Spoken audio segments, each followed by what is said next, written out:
bonjour, aujourd'hui nouvelle vidéo. Alors comme vous voyez, je le fais dans un cadre un petit peu spécial, mais je voulais quand même vous sortir une vidéo pour dimanche soir, hein, comme je vous en sors une tous les dimanches soirs en ce moment. Donc oui, ça va être une vidéo blabla, hein, forcément, on va parler, vous l'avez vu dans le titre, de l'Avata 2. Cette vidéo, je la fais depuis ma chambre d'hôtel, et oui, ce week-end je serai en mission drone, donc c'était pas prévu, mais il a fallu que j'aille bosser, voilà, ça arrive. Écoutez, donc c'est pour ça que je vous fais cette vidéo depuis la chambre d'hôtel. Donc c'est pas un cadre paradisiaque, mais encore, bon, c'est sympa quand même. Écoutez, donc on va parler de l'Avata. Je voulais faire un petit retour rapide, hein, ça va être blabla, mais j'espère rapide. Je voulais vous faire un petit retour sur l'Avata 2 depuis que je l'ai. Ça fait bientôt 2 mois que je l'ai, dans quelques jours ça fera 2 mois que je l'ai, et je voulais vous donner mon ressenti un petit peu pour aider, voire pour guider certaines personnes qui souhaiteraient peut-être l'acheter, qui se posent encore certaines questions. Donc cet Avata 2, je l'ai commandé donc, sur mes propres deniers, hein, il ne m'a pas été fourni par DJI, tant pis, mais au moins comme ça d'un autre côté je peux dire ce que je veux. Cet Avata 2, donc je l'ai acheté, le but c'était, vous savez très bien que je fais beaucoup de vidéos avec le R3, on fait beaucoup là-dessus, et puis l'intérêt c'était de dynamiser un petit peu les vidéos, je vous l'ai dit dans les précédentes qui sont sorties.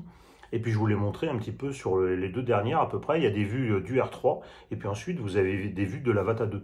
Donc vous avez vu, ça donne une nouvelle dimension. Après j'attends d'aller avec l'ami Manu faire des châteaux, des ruines, des trucs comme ça peut être sympa de faire passer ce petit Avata 2 un petit peu partout, et d'avoir des vues d'ensemble un petit peu avant, avec le R3. Donc les deux réunis, ça devrait faire des vidéos assez sympathiques.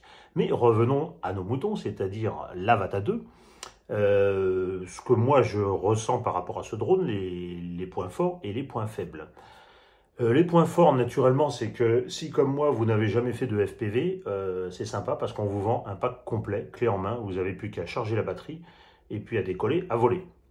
Ensuite, on va dire il y a 3 modes principaux. Le mode normal, le mode sport, le mode manuel. Donc c'est là où je voulais rentrer un petit peu plus dans le détail. Alors le mode normal et sport sont complètement assistés. C'est-à-dire si vous volez avec, c'est comme si vous volez avec un R3, avec un Mini 4 Pro, avec n'importe quel drone de chez DJI. Donc il est plus petit évidemment, mais il est complètement assisté. Hein, donc vous volerez, vous le prendrez en main super rapidement. Hein. Le mode sport, vous irez à 60 km/h. Mais sinon, ça ne va pas vous changer de ce que vous faites avec votre drone habituel. Donc en fait, c'est pas mal. Ça vous permet déjà de passer à OFPV, c'est-à-dire avec les lunettes. Alors attention... vous jetez pas dans les commentaires à dire « Ah, c'est pas un vrai FPV » comme je l'ai lu des fois.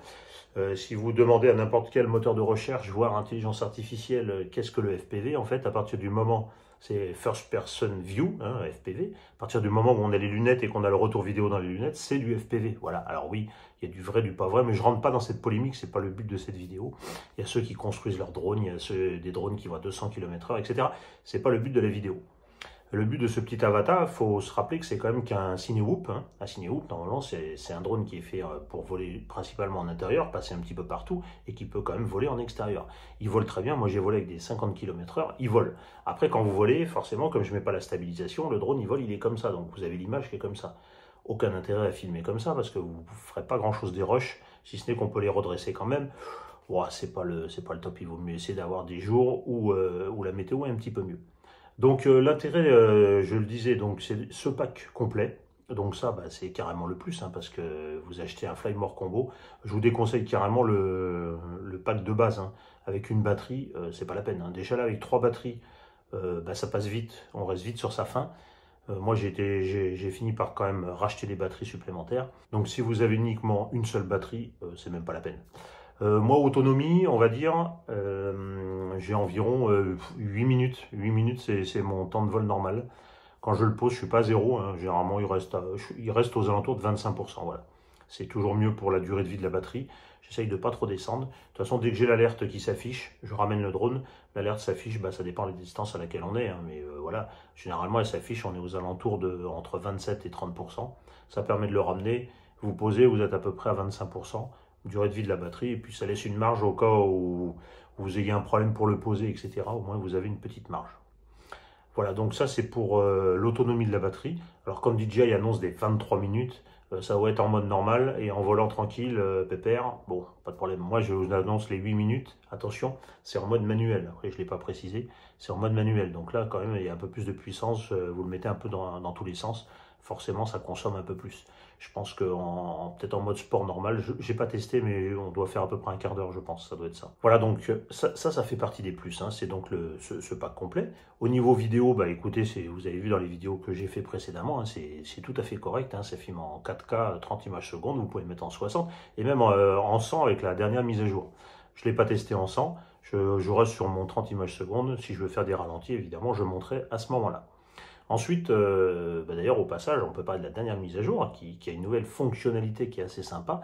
C'est quand vous filmez en D-Log, vous savez, c'est le format où l'image est un peu presque en noir et blanc. Hein, c'est pour que vous refassiez la colorimétrie derrière.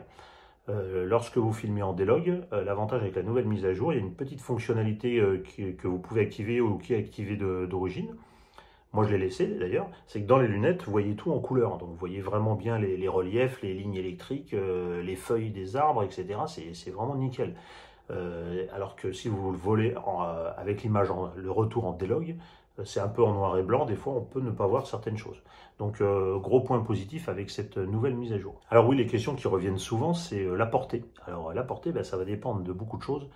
Dans l'environnement dans lequel vous volez, naturellement, hein, si vous volez et puis qu'à côté il y a des lignes électriques, des relais, etc., ça peut peut-être réduire effectivement votre portée. Moi je sais que j'ai pas de problème de portée en soi, par contre dès que ça passe derrière un obstacle, ouais, ça coupe beaucoup plus rapidement que le R3. Si le R3 passe derrière ce même obstacle, ça va pas couper. C'est là que je comprends pas bien pourquoi, puisque normalement c'est de l'OcuSync 4, c'est le même système de transmission autant pour la radio que pour la vidéo. Alors attention, ce qui coupe c'est le retour vidéo, c'est pas la radio. La radio on a toujours un signal qui est nickel, c'est le retour vidéo qui a tendance à couper. Ensuite, vous avez vu, je vous avais fait la vidéo sur le hack.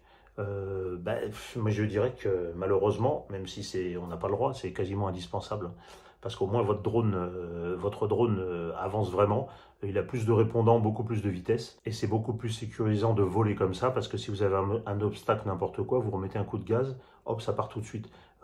Franchement, en mode CE, c'est vraiment très très mou, hein. Donc toujours en mode manuel.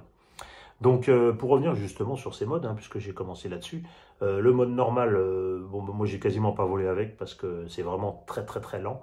Si vraiment vous connaissez pas, vous débutez en drone, attaquez par le mode normal, hein, effectivement. Mais après, il faut attaquer directement, sinon par le mode sport. Le mode sport reste toujours stabilisé, mais ça monte à entre 60 et 70 km/h, ça dépend du sens du vent. Donc c'est quand même assez sympa et puis ça vous permet déjà de faire... J'avais fait une des premières vidéos que j'ai fait où je passe sous les arbres, je vous invite à revenir dans les vidéos précédentes. Elle était faite en mode sport parce que je ne l'avais pas encore passé en mode manuel. Ensuite le mode manuel, c'est le must. Là il n'y a pas à dire, c'est le must. Ce qu'il y a, c'est qu'il y a la modif à faire sur la radiocommande, hein, mécaniquement, il faut dévisser avec la petite clé Allen, il faut dévisser pour avoir le stick des gaz qui est mou. Hein. J'ai pas la radiocommande, je ne peux pas vous le montrer malheureusement parce que je n'ai pas le drone avec moi. Mais bon, ça se fait bien, il y a pas mal de vidéos qui en parlent. Et ensuite, une fois que vous êtes en mode manuel, alors dans les réglages, il faut passer en mode manuel également, dans les lunettes.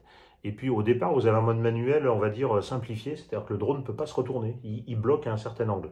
Donc ça, il faut le désactiver, et ensuite vous avez le contrôle total de votre drone. Vous pouvez faire toutes les figures que vous voulez, etc. Avec la puissance du drone, hein. Ça reste avec une batterie 4S, donc pas très très puissant, c'est dommage. Ils auraient fait le même avec du 6S. Ça aurait été aux petits oignons, les amis, mais bon, c'est pas le cas, on fait avec ce que l'on a. Donc une fois que vous êtes passé dans votre mode manuel, hein, il se passe en vol, hein, il y a une petite manip à faire en vol, c'est expliqué sur l'écran, dans vos lunettes. Hein.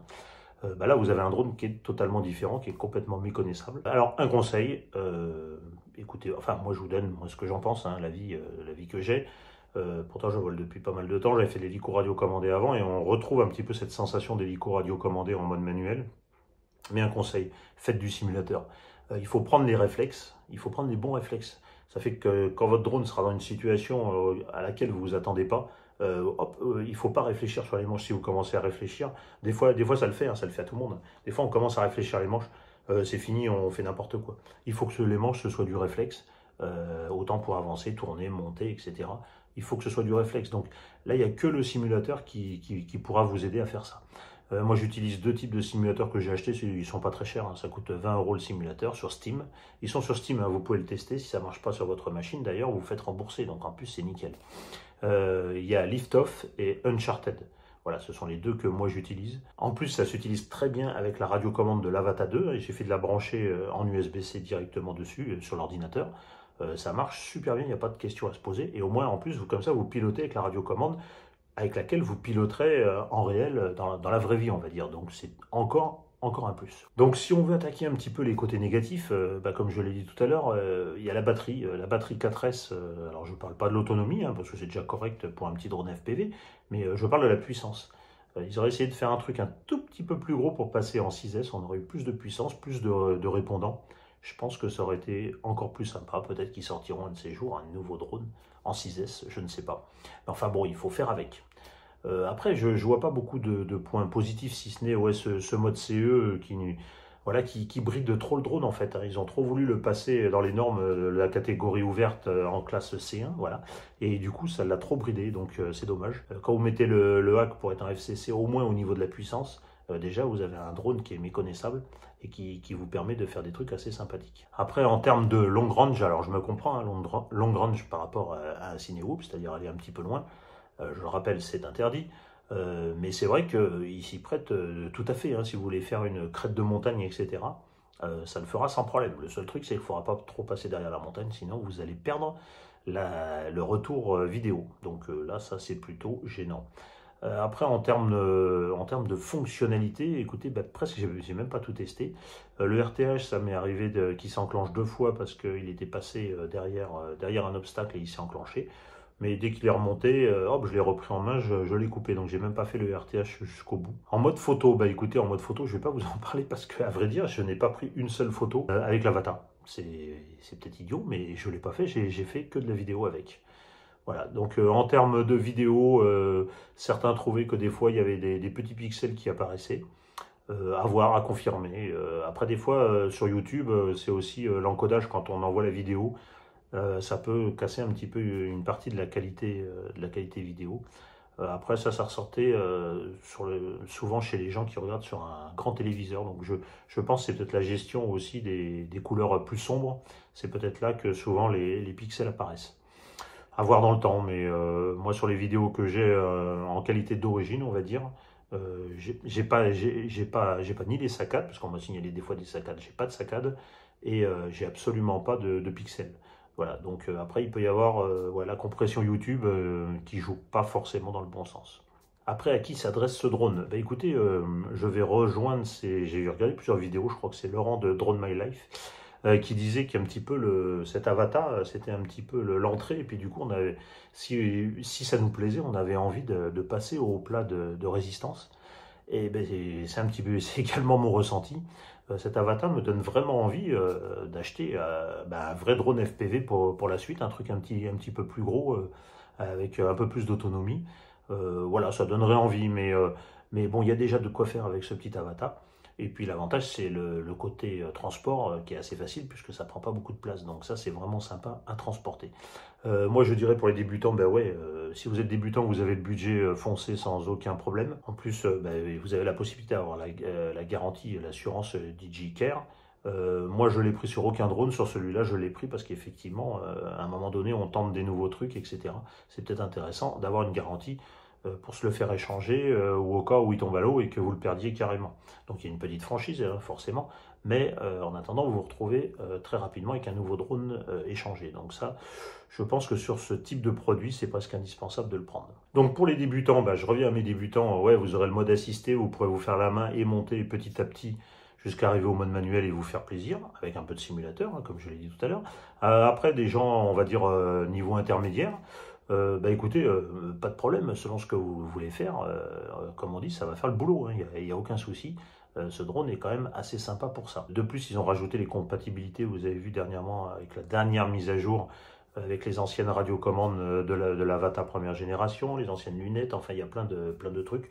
Donc en fait, c'est un très bon produit. On est sur l'OcuSync 4, donc une bonne transmission. Je pense qu'ils vont vendre après les modules OcuSync 4 pour mettre sur des drones un peu plus évolués que chacun pourra construire soi-même. Donc en fin de compte, vous aurez au moins les lunettes, vous aurez la radio. Vous pourrez peut-être vous en servir sur un prochain drone à acheter. Donc voilà, ce n'est pas un achat à faire dans le vide. Voilà, donc en conclusion, je dirais que moi, ce petit drone me plaît bien. J'ai fait pas mal de vols avec. Des fois, je suis allé plusieurs soirs après le boulot voler avec. Alors du coup maintenant j'ai 5 batteries, donc c'est un petit peu mieux parce que vous l'avez vu dans la dernière vidéo quand je suis allé à Puy-Marie, J'ai passé beaucoup de temps à attendre que ça charge, parce qu'au total, j'y ai passé 12 batteries, mais il fallait recharger les batteries. Là, avec 5 au moins, on pourra enchaîner les vols un petit peu plus rapidement. Et puis, c'est un tel plaisir de se prendre pour un oiseau, tout simplement. C'est inimaginable, la sensation qu'on peut avoir, c'est vraiment très, très sympa. Voilà, donc oui, moi personnellement, je suis très enthousiaste avec ce petit drone. J'espère que dans le temps, il fonctionnera toujours aussi bien. C'est du DJI, et en principe, on a de la qualité. Ensuite, voilà, je vous dis, il faut des batteries. Il n'y a pas de secret. Ce que j'attends et ce que j'espère qu'il va sortir quand même, ça serait un chargeur multiple qui charge au moins 3 ou 4 batteries en même temps. Alors là, ça serait le top, parce que comme ça, on pourrait tout mettre à charger au fur et à mesure en même temps. Que là, il faut attendre qu'elle se charge une par une. C'est toujours un petit peu le problème chez DJI. Voilà, écoutez, c'est une vidéo, je ne sais pas le temps qu'elle va durer. Je pense qu'elle fera peut-être 8-10 minutes. J'en ai aucune idée, je ne vous ai rien montré. C'est que du blabla, mais ceux qui voulaient avoir un ressenti, là au moins vous avez mon avis. Si j'ai oublié des choses, n'hésitez pas dans les commentaires, je réponds à tous les commentaires, je ne suis pas encore submergé donc je peux le faire. N'hésitez pas, ceux qui veulent qu'on se rencontre autant pour des stages ou pour discuter, je vais remettre le QR code là, non je vais le mettre là, voilà, il n'y a rien, là il y a un joli cadre. Je vais mettre le QR code ici, vous me contactez. Écoutez, regardez les anciennes vidéos, celle sur le hack, attention, je le répète, c'est interdit, mais elle a franchement bien fonctionné cette vidéo-là, ça a vraiment plu. Et puis ceux qui veulent un stage de pilotage, que ce soit sur du drone normal, parce que j'abandonne pas, je vous rassure, c'est un plus l'Avata. Ceux qui veulent du drone normal, n'hésitez pas pareil à me contacter par mail et on se cale pour se rencontrer pour un stage. S'il faut se déplacer un petit peu, je l'avais dit, je peux le faire. Alors pas dans toute la France, mais je peux bouger un petit peu. Voilà, écoutez, donc moi je vais bosser ce week-end, je vais essayer de vous monter cette vidéo blabla pour dimanche soir. Et puis la semaine prochaine, vous devriez avoir des nouvelles vidéos parce que normalement, je devrais avoir quelques jours de vacances, les amis. Donc je devrais les voler, ça devrait être assez sympa. Voilà. Écoutez, sur ce, merci de m'avoir regardé. N'hésitez pas les commentaires ou les questions. Si j'ai oublié des trucs, complétez. Hein, c'est le but. Le but, c'est d'échanger entre nous. Et puis, on s'abonne parce que ça fait chaud au cœur. Il y a eu pas mal d'abonnés ces derniers temps. Et honnêtement, ça motive, franchement, je vous le dis. Donc on s'abonne, mettez un pouce. Donc, commentaire. À la prochaine pour la prochaine vidéo. Allez, ciao.